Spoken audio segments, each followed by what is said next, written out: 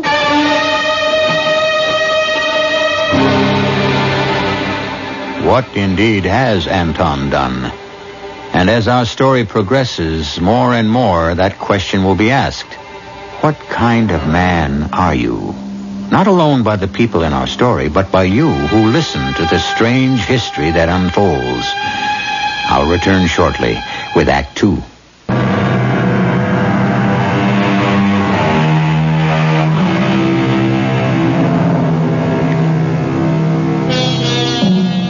It is no moment for the squeamish, this midnight encounter in the court garden of the great manor named the Haven. The garden itself is surrounded by an 8-foot-high brick wall. The only entrance, the wrought iron gate at which Mrs. Cutler has stopped. The garden itself is evergreen, its paths moss and lichen covered. By the light of day, it is quaint and inviting. By moonlight, it is macabre and forbidding. A fitting setting for the girl stretched limp on the ground and the figure hunched over it. Anton, is this you? Unmasked, Mrs. Cutler. I'm afraid so. And Millie? She's dead. Dead? How? I suggest we go somewhere to talk in private. But Millie, I must see to her. She may not be... You may take my word for it that she is dead. It was an accident because she wasn't intelligent enough to listen to me. But you are going to be, aren't you? I don't know what you mean, Anton. Or whoever you are. I'm afraid you do, Mrs. Cutler. I mean, when the police come tomorrow, you're going to forget everything you saw, or thought you saw. After we have our little talk, that is. Otherwise, someone else, much nearer and dearer to you than Millie, will suddenly and unaccountably be just as dead as Millie. Who? What are you? My mother's son. She was the gypsy. But your father... What father? I never had a father. Just my mother and me. Well, then how did Blake... why did he take you in? My mother left me a rather special gift. Shall I show it to you? Oh, I don't want to see. I don't want to know anymore. I just want to go... You must! Oh, you're hurting me. You'll forget physical pain in a moment. Wait. Ah, there. The moon is out again. Let's see.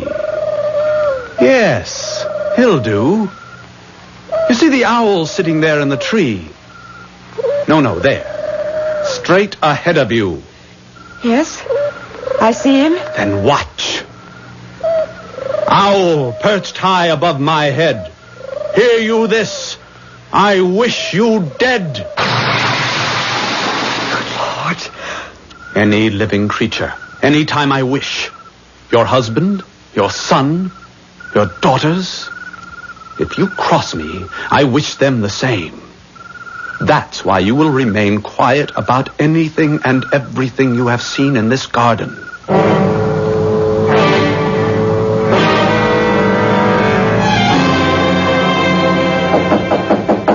It's Blake there. Come in. What time is it? Well, it's nearly 10 o'clock, Bee. Oh, good heavens. Now, how could you let me sleep so late? You seemed absolutely exhausted this morning. I couldn't manage to wake you. I know.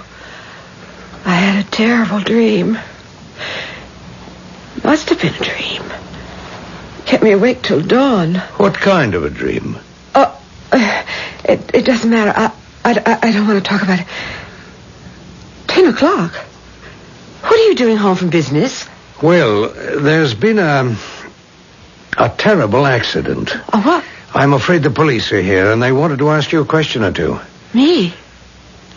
Why me? What sort of accident? One of the upstairs maids was found by the gardener in the court garden this morning. What do you mean, found? Dead? Yes, I'm afraid so. The cheeky, lively little one, Millie, I think her name is. That wasn't a dream. What did you say, Bee? I said, This is just like a bad dream. Poor little Millie. But why on earth would the police want to see me? Well, darling, I happened to mention that you took a stroll outside last night about midnight and that you mentioned you were going as far as the court garden. But I didn't. It was chillier than I thought, so I turned back. What happened?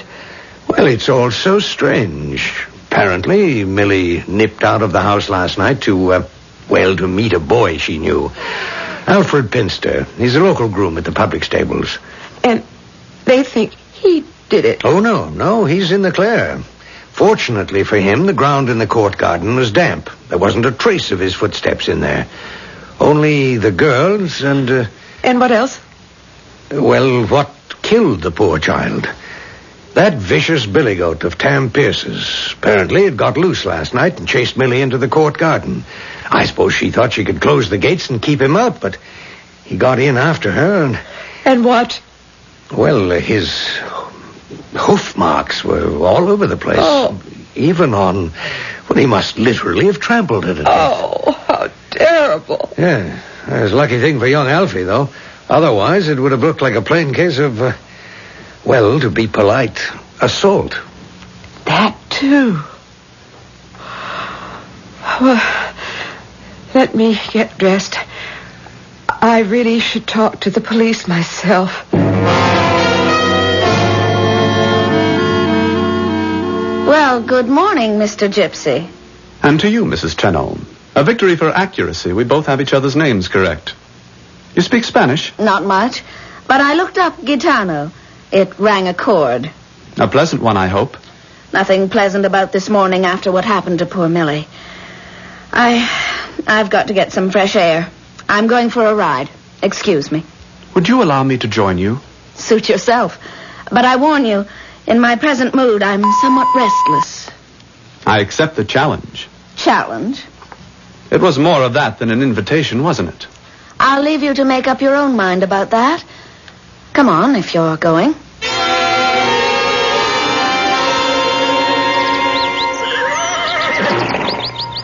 I love the view from here. There's the haven away down there to the left. It's a very large estate. And so near town. It's a priceless property. I think so, too. But not in terms of money, which is obviously what you meant. Why don't you like me? I never said I didn't. You didn't have to. I can sense it. Maybe it's because I've been through a bad experience with Trevor. Maybe it's because you're just too charming and too beautiful a man to be quite true. And maybe it's because you're much too young. Too young for what? For me. If that's all that's worrying you... Oh, for heaven's sake, don't take me literally. I only... Let me go, please, Anton. Not till I prove to you that I am not a boy. Very well. You are a man. A big, strong man. Not quite yet. Damn it, if you won't let me... You must be crazy. For you, yes. But a better word is hungry. Just as you are. Now, really, that's enough. Don't be silly. We both know it's only the beginning. Are you conceited enough to think that Yes, I am. You see that blueberry bush over there? Yes. Watch it. I wish you dead. My God. You're very fond of your mayor, aren't you? Shall I wish her the same? No. Or your father? I can do it, you know. Who are you? For the moment, Barbara. Your lover.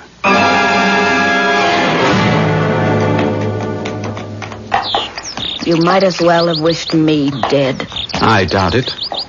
You'll get used to me as a surrogate husband. I'll kill myself if you ever touch me again. You do, and I promise your father will die as I killed that bush. Why us? Your power must be the same anywhere else in the world. Why do you come back to haunt us? Because my mother ordered me to, and she... Why do you stop? You mean when she died? If you want to call it that. I mean, when her time had come. I don't understand. I don't understand anything. I still ask you, why us? We do not question the orders of our superiors. Come. Let's get back to lunch. I'm ravenous. But you ride with him almost every day, Barbara. Why can't I go with you sometimes? Hush, Linda. Stay away from us. But it isn't fair. You're too old for him anyway. And you're too young for him. You stay away from him. You hear? Why, you're jealous, Barbara. Never mind what I am. Just stay away from him. I understand, Mrs. Cutler. You've been suggesting to your daughter Barbara that she's seeing too much of me. Can you blame me? I also understand that you have even gone so far as to try to persuade Mr. Cutler to send her away. Please, Anton. Please. Barbara's heart was broken by her divorce. The girl has enough agony to cope with. Don't hurt her anymore. I have no intention to. In fact, my intentions are quite otherwise. But if you want to protect her, remember the power I have and leave us alone. Please, Papa, I'm begging you. Papa, you haven't called me that, Barbara, since you were a little girl. Well, I'm not that anymore. Can't you? Won't you please send him away? I can't. I can't do that. And you know, too. He's like a cancer.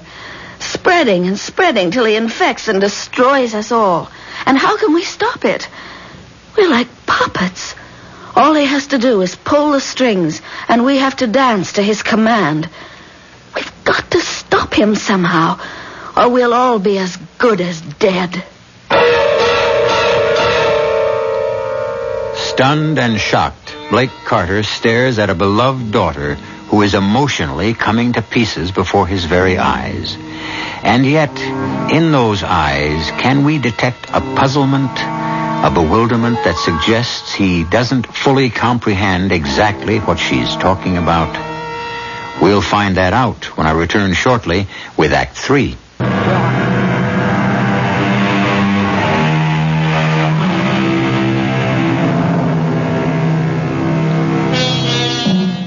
It's a lovely English September afternoon.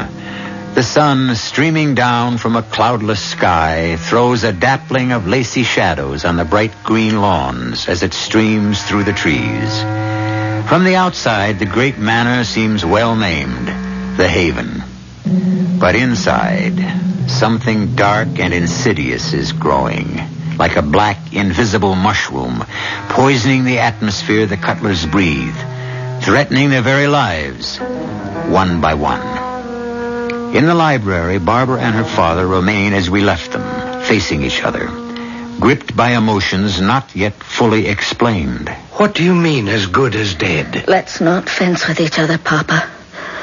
Obviously, you know his power and are as helpless as we are. Power?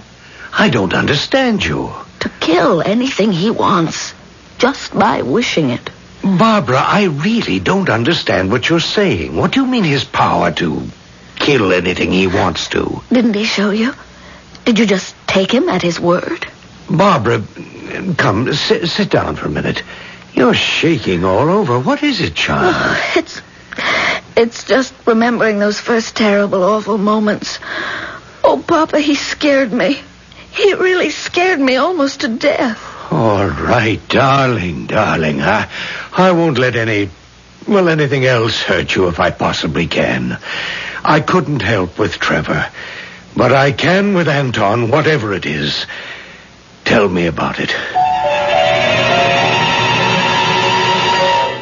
And because of some trick with a bush, he forced you to... It wasn't any trick. I saw it die with my own eyes. Didn't he give you an example? Of what? Of how all he has to do is wish something dead. And it is. Oh, you're seeing things, dear. Imagining. You've always had too much of it. This wasn't imagination. It's cold, stark, brutal reality. But you didn't believe it when he showed you. You thought it was just some kind of trick. Showed me what, dear? He hasn't showed me anything like that. Then why did you say you can't send him away? Darling, don't press it. It's because I have an old debt to repay. Let's leave it at that. But I certainly intend to have a talk with Anton. After what you've told me, I'm damned if I'll sit still for what's happened. I'll just take my chances unless he agrees to marry you. Marry me? Well, isn't that what you want? I wouldn't marry him if... Oh, Lord. I don't know what to do. Just leave it alone, Papa. Will you please? Let me try to work it out. But, Barbara... Yes, come in. Oh, I'm sorry, sir. Am I interrupting anything? No, not a thing. Come in. If I'm breaking into family business or something... I was just leaving. I'll leave you two together. Papa? Yes? Leave it to me. There's nothing for you to worry about, Barbara. I know how to handle myself now. But I... Leave it to me, please, and close the door. I have a feeling I did interrupt something. I'm sorry if I came at a bad time. You didn't. I want to talk to you. Well, then I feel better. I wanted to have a talk with you, sir. Well, I should think it's about time. So Barbara has been telling tales out of school. Quite naturally. I wonder just how much she has revealed and what she expected to gain by it. Isn't that what you wanted to talk to me about? Not exactly, sir. The subject I wanted to discuss was money. I can't imagine why you insisted on dragging me all the way down to the court garden, Barbara. It's never been your favorite spot. I hate it more than ever now, Mama. Mama? You haven't called me that since you were... I need reassurance. I need help. I'm scared to death. I'm clutching at straws, and that's what Father said when I went back to calling him Papa. But if ever we need to stick together as a family, it's now. Barbara, what is it? It has to be all or nothing now. Mama, wasn't it right here they found Millie dead? Yes. And wasn't it Anton who killed her? What do you mean? You can't deceive me. What did he do? Just point his finger at Millie and say, I wish you dead. And weren't you out here that night walking in the gardens as you often do? And didn't you see it? And didn't he threaten you to keep you quiet? Or one or other of us would be as dead as Millie was. You're barking up the wrong tree, Anton. I haven't any money. Let's not be foolish, sir. I've looked down on the estate from Cheltham Ridge, and I can see that it's worth a fortune. Well, that's true enough. But how far do you think you can stretch the repayment of an old debt? Your father saved my life. That's a lie. I had no father. Put it as you like. I was willing to open my home to you, to try to find you a well-paying job. I don't want a job. I want the haven and all the land that goes with it. Impossible. What you already have is my daughter, and I will endow her with what dowry I can. I don't think you understand, Mr. Blake. I don't want your daughter. Barbara was just an extra bonus, a temporary necessity. What I want is the estate, in toto. Well, then you are due to be disappointed. It isn't mine to give, even if I were so inclined. Then how can you live here? Because I did exactly what you want to do. Oh, perhaps not for the same selfish reasons. I married into money. The estate came from my wife's family. And then I'm wasting my time with you. I'll get it from her. You're an amazing young man. I can't quite credit you. You seem to be as hard and unprincipled and unyielding as Bertie herself. Bertie? A nickname. And I assure you, not a fond one for Bella Chelton, my wife's mother, who willed this estate. Not to your wife?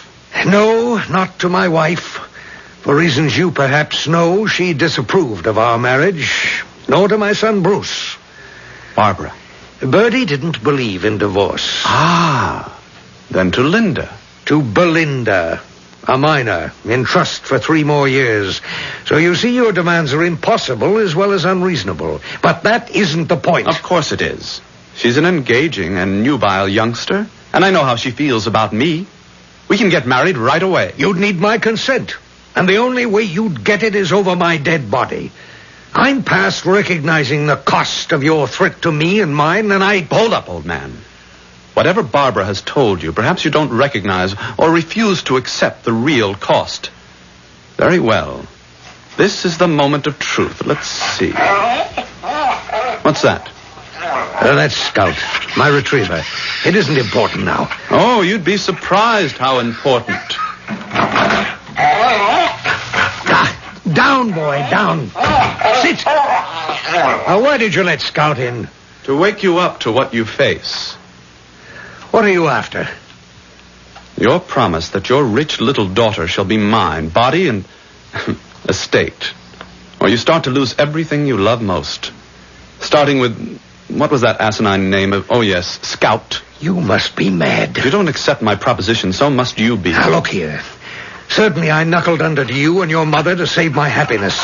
But there is an end to compromise. To hell with your cheap threats. I've had enough of you. I'm ready to make my own confession. To prove my mastery over your master, Scout, I wish you dead. What have you done? What I can do to you, or yours, animal, vegetable, human, whatever I decide. Think it over, old man. I'll give you a reasonable time to make up your mind. Let's say till tomorrow night. You do understand, Papa, now. You do believe. Yes. But what can we do? Mother's involved, too. You know that. She is? He killed Millie. Mother stumbled on it that night. She went out for a walk. He's got us all involved, except Linda. Your little sister is no longer immune. He knows the money goes to her. He wants to marry her. You can stop that. The one thing I can do. But it's only temporary. It isn't the only thing we can do. What else? Anton enjoys killing things, whatever or whoever they may be. I've already promised to take him grouse hunting tomorrow. Why don't you join us? Oh, Barbara, I'm in no mood for sporting. There won't be any sport connected with this. While I keep his attention away from you, shoot him in the back. A hunting accident? Why not? Well, we'd never get away with it. Of course we can. He's nobody here, and everyone knows who we are, our family. Papa, it's the only way. You're more of a man than I am, Barbara. All right, we'll do it. Tomorrow morning is the execution. And nobody ever deserved it more.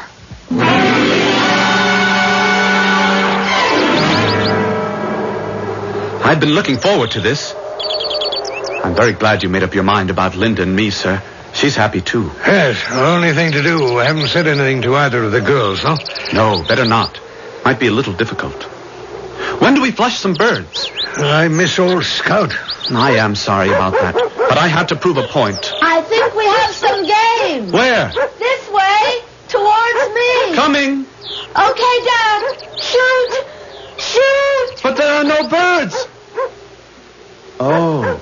I can't. No matter what man is, I can't kill him in cold blood. Not this man. So, it is all in the open. Then I will. Without compunction.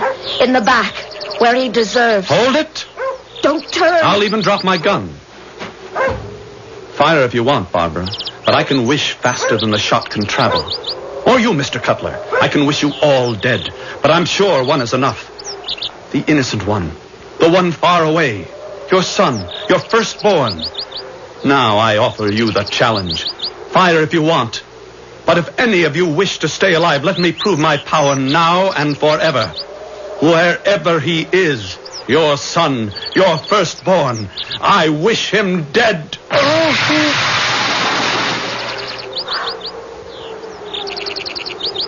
What happened? He's dead. But we didn't. We didn't have to. He killed himself. How? There never was a father that saved me at Gallipoli. Only an excuse to try to explain a black-eyed gypsy called Carla, who caught me in her spell and to whom I lost my head, my heart, and my honor. I should say your mother's honor. I've carried the shame of it all these years, till he turned up with that letter from her. Apparently, she never told Anton the truth. But he was My firstborn. I didn't want your mother to know. There are a lot of things about all of us we don't want anyone to know, Papa.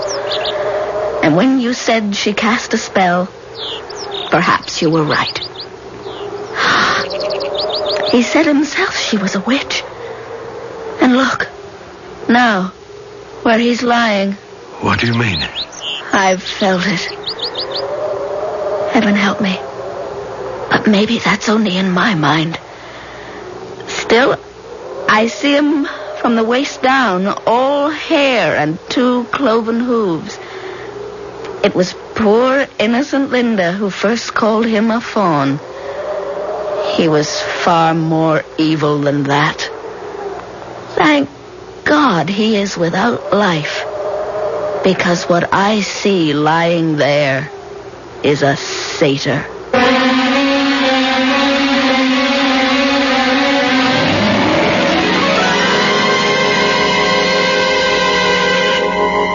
Illusion is belief.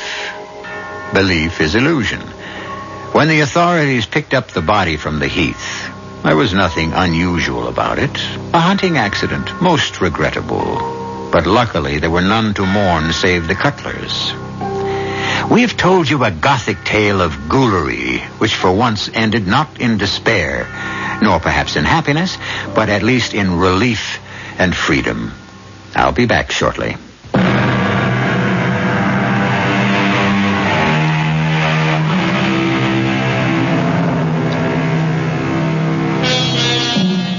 Mrs. Cutler never learned of her husband's ancient transgression.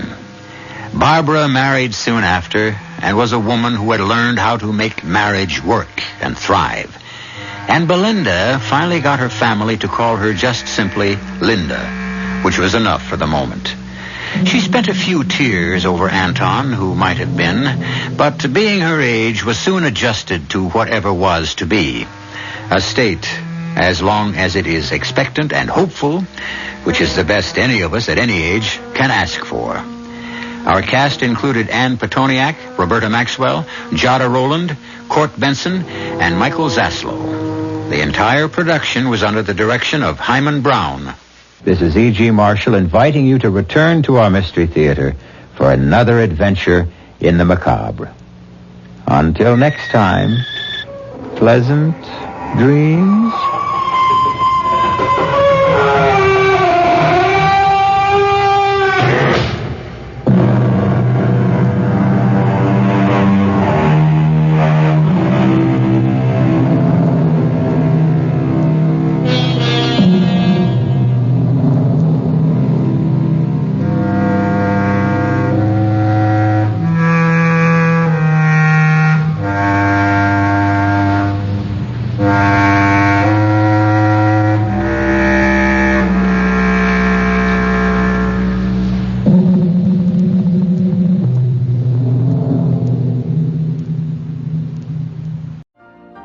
You've been listening to the OTR Gold Network.